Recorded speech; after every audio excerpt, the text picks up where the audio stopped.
اعوذ باللہ من الشیطان الرجیم بسم اللہ الرحمن الرحیم ان جہنم کانت مرصادا للطاغین مآبا لابسین فیہا احقابا۔ میری محترم بہنوں، جامعۃ الفاطمہ سے تعلق رکھنے والی عزیز خواہران اور دیگر تمام برادران و خواہران، طلاب و طالبات، میں آپ کی خدمت میں درس تفسیر قرآن پیش کرتے ہوئے سورہ نبا کی اس آیت تک پہنچا تھا کہ پروردگار عالم ارشاد فرماتا ہے ان جہنم کانت مرصادا، جہنم کافروں کی طاق میں ہے، یعنی جہنم کے جو ذمہ داران ہیں، مسئولین ہیں، جن کے ہاتھوں میں اللہ نے امور جنت و جہنم کو سونپا ہوا ہے، وہ آنے والے بندوں کے انتظار میں ہیں، اور اہل خیر بہرحال جنت میں داخل کیے جائیں گے، لیکن اہل جہنم کے لیے لفظ مرصادہ کا استعمال کیا گیا ہے۔ اور یہ لوگ جو ہیں طغیان گر ہیں، اور ان کا ٹھکانہ اور آخری ان کی قیام گاہ جہنم ہی ہے۔ چنانچہ قرآن کہتا للطاغین مآبا، یہ لوگ وہ ہیں سرکش کرنے والے ہیں، اور ان کا آخری مسکن اور آخری ٹھکانہ جو ہے وہ جہنم ہی ہے۔ للطاغین مآبا، یہ جہنم ان کا انتظار کر رہی تھی۔ اور پھر قرآن کہتا ہے لابسین فیہا احقابا، اس میں یہ لوگ مدتوں رہیں گے، مدت طولانی۔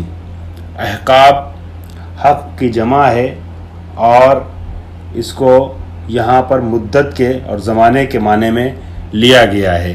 پہلے میں عرض کرتا ہوں جو لابسینہ ہے یعنی رہنا، ٹھہرنا، قیام کرنا، لفظ رکنا، یہ لابسینہ خود جو ہے یہ حال ہے، اور حال چونکہ ماشاءاللہ جہاں تک مجھے معلوم ہے تفسیر پڑھنے والی جو ہمارے مخاطبین ہیں، یہ لوگ علمی صلاحیت کے اعتبار سے کافی بہتر مرحلے میں ہیں، لہٰذا یاد اور ہو سکتا ہے غیر حوزوی حضرات بھی اس تفسیر سے استفادہ کریں، مگر ہماری اصل مراد اور اصل مخاطبین ہمارے حوزوی برادران و خواہران ہیں۔ تو ایک جملہ میں عرض کر رہا ہوں کہ لابسین یہ حال ہے، اور حال کے لیے انہوں نے اپنی کتاب میں تفسیر شبر میں جو ہم نے معیار درس قرار دیا ہے، تحریر کیا ہے حال مقدرتن، یہ حال مقدرہ ہے۔ اب حال مقدرہ جب انہوں نے کہہ دیا تو اس کو مجھے نحوی اعتبار سے واضح کرنا پڑے گا، اور جو بھی تفسیر بغیر ادبیات کے یعنی بغیر تجزیہ و ترکیب کے، اور تجزیہ و ترکیب بغیر تفسیر اور معنی کو سمجھے ہوئے حل کرنا آسان نہیں ہے، دونوں ایک دوسرے کے لیے معاون و مددگار ہیں۔ حال انہوں نے کہا حال کی دو قسم ہوتی ہے، اور بھی کچھ قسمیں بیان کی گئی ہیں، مگر جس تقسیم کی جہت سے میں گفتگو کر رہا ہوں، جس جہت سے، اس جہت سے حال کی جو تقسیم کی گئی ہے، حال کو دو حصوں بانٹا گیا ہے، ایک حال مقترنہ ہے، اور ایک حال مقدرہ ہے۔ حال مقترنہ کیا ہے؟ کبھی ایسا ہوتا ہے کہ جو عامل ہے حال کے اندر، فعل، ٹھیک ہے، فعل، شبہ فعل وغیرہ، جو عامل ہے اس کا زمانہ اور حال کا زمانہ ایک ہی ہوتا ہے۔ تو جب حال کا زمانہ اپنے عامل کے ساتھ مقارن ہو تو اسے حال مقترنہ کہتے ہیں، اور کبھی حال کا زمانہ جو ہے وہ اپنے عامل کے ساتھ ایک نہیں ہوتا ہے، بلکہ حال بعد میں واقع ہونے والا ہوتا ہے، تو اسے حال مقدرہ کہتے ہیں، ٹھیک ہے، حال مقدرہ اس کو بولتے ہیں۔ اب آ جائیے لابسینہ، یہ جہنم میں ڈالے جائیں گے، ہے نا، اس کا جو عامل ہے ان جہنم کانت مرصادا للطاغین مآبا، یہ جہنم میں ڈالے جائیں گے، اور اس کے بعد پھر یہ آگے رہیں گے۔ تو جہنم میں جب ڈالے جا رہے ہیں اس کے بعد آئے گا رہنے کا مرحلہ، وہاں پر زمانہ در زمانہ، دہر در دہر وہاں رہیں گے۔ تو یہ لابسینہ جو واقع ہو رہا ہے ان کا جہنم میں قیام، یہ بعد میں واقع ہو رہا ہے جہنم میں ڈالے جانے کی بنسبت، اس لیے اس کو انہوں نے حال مقدرہ سے تعبیر کیا ہے۔ اور پھر فرمایا فیہا احقابا، یہ احقاب یعنی احقاب ظہوراً متتابعتاً، یہ کے بعد دیگرے، ایک کے بعد ایک زمانہ آتا جائے گا، اس میں رہتے جائیں گے۔ اب یہاں پر تھوڑا سا تفسیر میں ایک نزاکت ہے، توجہ رکھیے گا. وہ نزاکت تفسیری اعتبار سے کیا ہے؟ دیکھیے گا یہاں پر ظہوراً متتابعہ کہا ہے.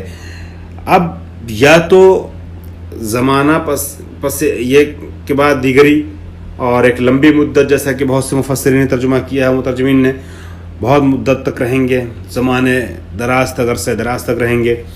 اور اگر عرصہ دراز تک رہیں گے یہ لوگ وہاں، تو پھر یہ جو ہم فیہا خالدون ہے اس سے بات ٹکرا رہی ہے.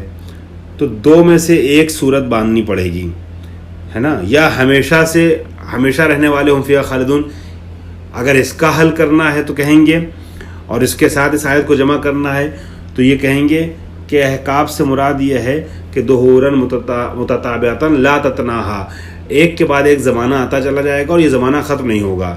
اس کو ایسے بھی توجیہ کرتے ہیں کہ زمانے کے کئی مرحلے آئیں گے، ایک دور ختم ہو جائے گا پھر نیا دور شروع ہو جائے گا، مگر یہ پے در پے چلتا رہے گا ایک کے بعد ایک، اور وہ ہم فیہا خالدون کے مترادف ہے.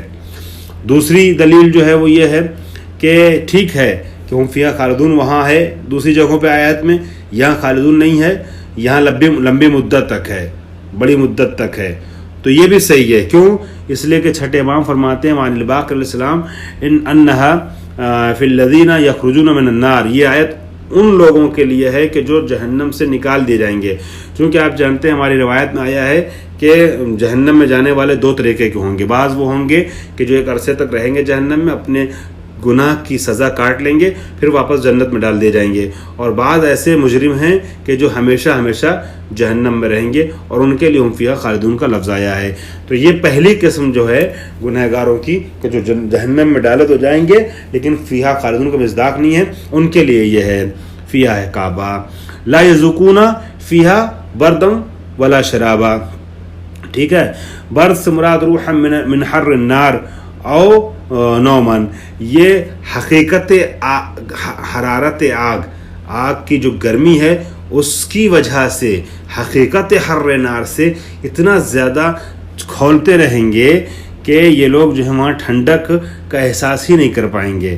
اور نہ پھر اللہ سب کو بچا کے رکھے، خدا رحم فرمائے. خدا وند عالم استغفر اللہ، پروردگار عالم سب کو اپنے حفظ و امان میں رکھے، خاص کر جتنے بھی محبان آل محمد ہیں گناہوں سے محفوظ رہیں.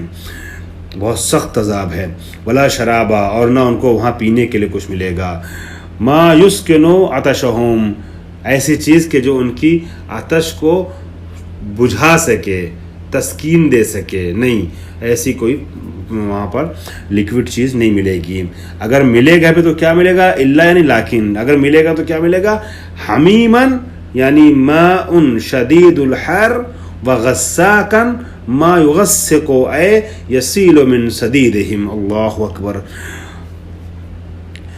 یا تو ان کو گرم پانی ملے گا، گرم پانی جب ملے گا تو ظاہر سی بات ہے پیاس نہیں بجھا پائے گا. ما یسکنو ولا شرابن ما یسکنو عطشہم، ایسی چیز نہیں ملے گی کہ جو ان کی آتش کو بجھا سکے، تسکین دے سکے. تو اگر ملے گی تو کیا چیز ملے گی؟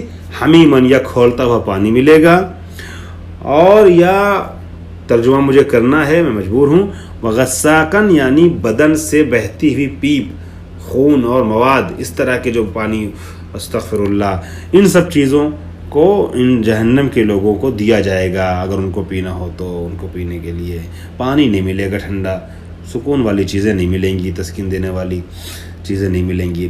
جزا، یہ کیوں ان کے ساتھ کیا جا رہا ہے؟ یہ ظلم نہیں ہے ان کے اوپر. جزاء وفاقہ، ان کو تو بتا ہی دیا گیا ہے کہ دنیا میں جو کرو گے ویسا پاؤ گے. تو دان کما تو دین، جیسی کرنی ویسی بھرنی. فمن یعمل مثقال ذرۃ خیرا یرا ومن یعمل مثقال ذرۃ شرا یرا، بتا دیا گیا ہے اور یہ کہہ دیا گیا ہے قد افلح من زکاہا وقد خاب من دساہا، ساری بات بتا دی گئی ہے. اب اس کے بعد یہ سب جو ان کے ساتھ ہو رہا ہے یہ ان کے عمل کی برابر کی جزا ہے، عمل کے موافق جزا ہے. جزاء وفاقہ، موافق جزا ہے عمل کے. ٹھیک ہے. اور ذا وفاق لعمالہم فی القبح ہے، جتنا برا عمل تھا اس کے مطابق ان کو جزا ملی ہے. ٹھیک ہے. انہم کانوا لا یرجون، یہ لوگ ایسی سزا کے مستحق کیوں بن گئے؟ اس لیے کہ یہ لوگ امید نہیں لگائے تھے. لا یتوقعون، ان کو توقع نہیں تھی ان لوگوں کو کہ ایسی جزا، ایسی ان کو جزا مل سکتی ہے انہم، یا اور دوسرے لفظوں میں کہا جائے لا یخافون حسابا، پروردگار عالم کے جو حساب اور کتاب سے، جزا اور سزا سے یہ خوف نہیں کھاتے تھے، ڈرتے نہیں تھے. لانکار البعث، قیامت کو منکر تھے. اگر قیامت کو مانتے تو پھر حساب اور کتاب اور جزا اور سزا کی فکر ہوتی. منکر معاد بن گئے، لہٰذا اب اس کا مزہ چکھ رہے ہیں. وَكَذَّبُوا بِآيَاتِنَا الَّذِي أَتَتْ بِهِ الرُّسُلُ أَوْ بِالْقُرْآنِ كَذَّابًا، ان لوگوں نے ہماری نشانیوں کی ٹھیک ٹھاک طریقے سے اور کھل کر کے اور نافرمانی کا حق ادا کرتے ہوئے کہہ سکتے ہیں، منفی معنی میں اگر کہیں تو انہوں نے کھل کر کے ہماری آیتوں کی مخالفت کی ہے، ہماری نشانیوں کی مخالفت کی ہے. ٹھیک ہے، وَكَذَّبُوا بِآيَاتِنَا، وہ نشانیاں کہ جو رسول بتا رہے تھے، رسول لے کر کے آئے تھے، یا قرآن میں جو نشانیاں موجود ہیں ان نشانیوں کی انہوں نے مخالفت کی. وَكُلَّ شَيْءٍ أَحْصَيْنَاهُ كِتَابًا، اور ہم نے تو اپنی کتاب میں ساری چیزوں کو لکھ دیا تھا. کتابا مکتوبا فی اللوح اور فی صحف الحفظۃ، ہم نے کتابوں میں تحریر کر دیا تھا. قرآن میں موجود ہے، لوح محفوظ پہ جو تھا وہ یہاں ہم نے منتقل کر دیا تھا، بتا دیا تھا تمہیں حالات کیسا ہوگا. تم اگر عمل اچھا کرو گے تو ثواب پاؤ گے، ورنہ عقاب مبتلا ہوگے. فذوقوا فلن نزیدکم الا عذابا، بس اب مزہ چکھو اور ہم کچھ نہیں کریں گے تمہارے لیے، کچھ نہیں گھٹائے بڑھائیں گے. اگر ہم اضافہ کریں گے تمہارے لیے تو صرف اور صرف عذاب کا. کیوں تمہارے لیے عذاب میں اضافہ ہوگا؟ لاستمرارہ فہو متزاید ابدا، اب اضافہ کیسے ہوگا؟ کیونکہ یہ عذاب چلتا رہے گا، چلتا مستمر رہے گا، کنٹینیو رہے گا، تو ایک طریقے سے یہ جو ہے ہمیشہ بڑھتا چلا جائے گا، انسان کو اس سے راحت نہیں ملے گی. ان للمتقین مفازا. آپ لوگ یہ جو سورہ ہے اس کو عبد الباسط کی جو قرأت ہے بہترین، اس کو سنیے، اور پھر یہاں پر آ کر کے ان کی آیت رکتی ہے، ان کی پڑھنے کا انداز رکتا ہے اس آیت پر آ کر کے، بہت لاجواب ہے، بہت حسین ہے. ان للمتقین مفازا، بے شک متقین کو کامیابی نصیب ہوگی. کامیابی جو ہے وہ کس کے لیے ہے؟ اہل تقوی کے لیے ہے. فوزن اور مکانتن، مکانتن مطلب جگہ سے مراد یہاں پر مقام ہے، جائگاہ ہے، منزلت ہے. حدائق و عنابا، حدائق سے مراد بساتین ہیں، جنات ہیں، باغات ہیں. ان کے لیے، متقین کے لیے کہ جو کامیاب ہو گئے ہیں، ان کے لیے بہترین باغات ہیں اور انگور ہیں. باغات جب آ گئے، حدائق میں سب آ گیا، پھل آ گئے، فروٹس آ گئے سب، تو اس میں انگور بھی آ گیا. انگور کا الگ سے ذکر کیوں ہے؟ تخصیصہ لفضلہ، انگور کے فضل کی وجہ سے اس کی تخصیص ہے. مفسرین نے یہاں پہ تحریر کیا ہے انگور کے بارے میں کہ انگور کے بہت سی خصوصیات ہیں. انگور جو ہے وہ خون کو صاف کرتا ہے. انگور جو ہے اس سے انسان کو اعصابی مشکلات میں آرام ملتا ہے. بہت سے فائدے ہیں. یہ جو انسان ٹینشن کا شکار ہو جاتا ہے اس سے نجات ملتی ہے انگور کھانے سے. خون صاف ہوتا ہے، خون میں روانی آتی ہے. ٹھیک ہے، اس طرح کی باتیں جو ہیں وہ اس کے لیے کہی گئی ہیں انگور کے لیے. اور نبی نے فرمایا ہے، تفسیر نمونہ میں شیخ آغا مکارم شرازی نے تحریر کیا ہے. نبی فرماتے ہیں کہ تمہارے میووں میں سے سب سے اچھا میوہ جو ہے، سب سے بہتر میوہ جو ہے وہ انگور ہے. بہرحال انگور کو کچھ خصوصیتیں حاصل ہیں، اس لیے انگور کا ذکر الگ سے کیا گیا ہے. ٹھیک ہے. وَكَوَاعِبَ اَتْرَابًا، وہاں پر جو ہے جنت میں مومنین کے لیے، متقین کے لیے دوشیزائیں ہوں گی اور جو ہمسن و سال ہوں گی. قواعب، قائب کی جمع ہے. ٹھیک، اطرابہ ترب کی جمع ہے. ترب یعنی لدا، اس کو لدا جو لکھا وہ جمع لدا یعنی ہمسن و سال اور لڑکیاں. ٹھیک ہے، جواری، جاریہ کہتے ہیں نا کنس کو، تو وہاں لڑکیاں ہوں گی، جاریات ہوں گی، ہمسن و سال ہوں گی. قواعب اطرابا، اس کی اگر گنجائش رہی تو اگلے درس میں کچھ وضاحت کر دوں گا، ورنہ شاید بغیر وضاحت کے آگے بڑھ جاؤں. ترجمہ آپ لوگ اردو میں دیکھ لیے گا. وآخر دعوانا الحمدللہ رب العالمین.